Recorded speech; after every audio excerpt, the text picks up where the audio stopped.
Hello friends. मैं doctor Rishika नैन, सपना multi speciality hospital में गायनेकोलॉजिस्ट और लेप्रोस्कोपिक सर्जन। आज मैं आपके साथ डिस्कस करूंगी एक बहुत ही कॉमन ट्यूमर जो महिलाओं में 30 से 50 साल की एज में कॉमनली हो जाता है, दैट इज़ फाइब्रॉइड। फाइब्रॉइड या बच्चेदानी की रसौली। बच्चेदानी की रसौली जो इसका सबसे इम्पॉर्टेंट चीज़ ये है कि ये कैंसर नहीं है, तो इसमें घबराने की कोई बात नहीं होती। अगर आपके अल्ट्रासाउंड में फाइब्रॉइड बताया जाता है तो ना तो ये कैंसर है, ना इसमें कैंसर होने की ज़्यादा संभावना होती है। तो इसके लक्षण क्या क्या होते हैं? इनके लक्षण से पहले हमें ये समझना है कि ये 3 तरीके का होता है।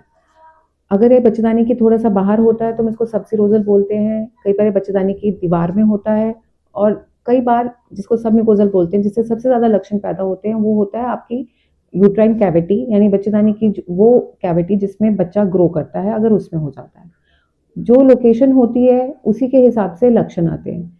कईयों को कई महिलाओं को इससे कोई लक्षण नहीं होता, कोई सिम्टम नहीं होता। सिर्फ अल्ट्रासाउंड में अगर आप किसी और कारण से अल्ट्रासाउंड कराते हैं तो आपको उसमें ये मिल जाता है। कईयों को इसकी वजह से हैवी ब्लीडिंग होती है, किसी को बच्चे होने में दिक्कत होती है। अगर साइज बहुत बड़ा हो जाता है तो पेट में दर्द होना, नीचे प्रेशर पड़ना, पेशाब रुक जाना या लैट्रिन होने में दिक्कत होना, ये लक्षण होते हैं। अब इसका इलाज भी उसी हिसाब से होता है। अगर आपको कोई सिम्टम नहीं है और आपका फाइब्रॉइड का साइज छोटा है तो उसको हम सिर्फ ऑब्जर्व करते हैं। हम बारी बारी अल्ट्रासाउंड करा के उनका साइज चेक कर लेंगे, यानी उसके लिए हम कोई दवाई नहीं देंगे। कई फाइब्रॉइड सिर्फ दवाइयों से भी मैनेज हो जाते हैं और उनके लिए हम सिर्फ दवाइयाँ देते हैं। और अगर दिक्कत ज़्यादा है तो इसके लिए सर्जरी होती है। सर्जरी भी 2 तरीके की होती है, या तो बच्चेदानी निकाल दी जाती है। अगर आपकी उम्र 40 से ऊपर है, आपको बच्चे नहीं चाहिए, तो हम पूरी हिस्टेरेक्टमी कर देते हैं, जिसे कहते हैं बच्चेदानी निकाल दी जाती है। नहीं तो मायोमेक्टमी, यानी कि सिर्फ रसौली निकाली जाती है और बच्चेदानी को वापस सील दिया जाता है।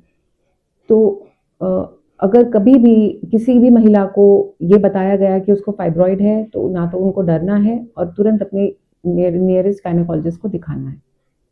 Thank you.